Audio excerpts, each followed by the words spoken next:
Chris Alexander, how's life after cabinet? It's great. I have no weeds in my lawn. I have seen much more of my family, which is wonderful. And, you get to think when you're outside of the spotlight and the press of daily business. We thought we were thinking great thoughts and pulling together the next generation of reforms and conservative policies in government, but you actually don't get that chance until you're in opposition, until you're at conventions like this. And I think we're going to come back stronger than ever to drive Canada, a free Canada with a market-based economy, with as a competitive jurisdiction, the best jurisdiction for tax, investment, business in the world, to new heights.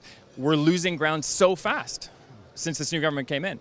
And yes, there's halos left and right, and unicorns, and celebrity status. People are in kind of denial. They switched off from reality, but the reality is going to come back, and we are going to be there with the answers, I think. Well, it sounds like you have not departed politics. You're just taking a recess from government. Sounds like you're very much are going to be involved in this renewal. Sure. Yeah, I would like to run again someday. If a riding will have me, and if circumstances permit. In the meantime, I'm looking forward to making an honest living in the private sector. What are you doing? All right. Doing some work for clients. Are you a lawyer? I used to call it consulting. No, I'm a diplomat. Right. But people need insight into a dangerous, complicated, changing world. And we, as Canadians, have a perspective to offer that is different from, the crazy U.S. and European perspectives that are out there these days, often crazy. Last question. I am most concerned about foreign policy and Justin Trudeau, whether it's China or Russia or abandoning the CF-18 mission against the Islamic State. There's so many things. You're a former diplomat. In your view, what is the single most troubling development in the last 7 months? Well, first, I agree with you. I think our foreign policy, since this new government came in, is in disarray. Is it in disarray, or is it just changing very thoughtfully in the wrong direction? Well, there's no thought. There's no moral compass. There's no leadership. Listen, Canada, throughout its history, never missed any opportunity to join our allies in a just cause to use force against evil when it was a threat to all of us. And that is the case with the Islamic State. And it is on analogy with what we did together in Afghanistan, what we did together in Korea, what we did together in the world wars. And for the first time in our history, we are not there.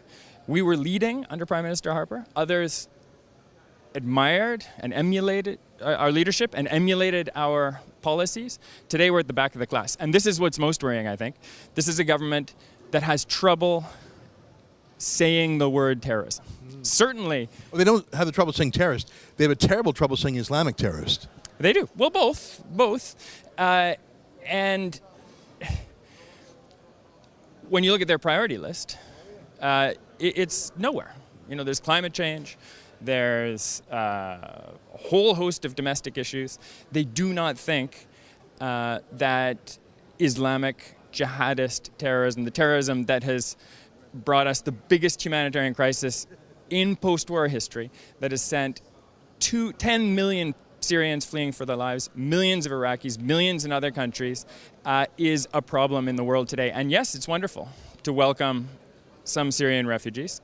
I wouldn't have blown $1 billion doing it in the stupid ways that they have done it. It could have been done much more efficiently, and combined with policies that would have helped millions more. What's missing are the policies with CF-18s and other forms of action that would be helping millions of people. Instead, we've surrendered the initiative on this issue to Vladimir Putin. We've frozen a conflict that is still killing thousands every week. And we are leaving the whole Middle East and North Africa and South Asia mired in policy ambiguity and disastrous geopolitical tensions that are going to be there for the long term. I mean, I was in Afghanistan for 6 years. The Taliban are stronger because no one has spoken out about Pakistan's state sponsorship of Islamic terrorism. Our government started to do it. We listed the Taliban, even before the United States, as a terrorist organization. We talked about Pakistan's involvement. We need others to do that. This Liberal government will never do that. And as long as they take a back seat on all of these issues, Canada's reputation in the world as a principal player on the foreign policy stage is going to continue to decline. We had the best reputation in the world for 4 years because of our economy, but also because of our voice. And that voice is gone. Chris Alexander, nice to talk with you. Likewise. Thanks for watching. Click here to never miss a Rebel update. Want even more of the Rebel? Well, click here to become a premium member.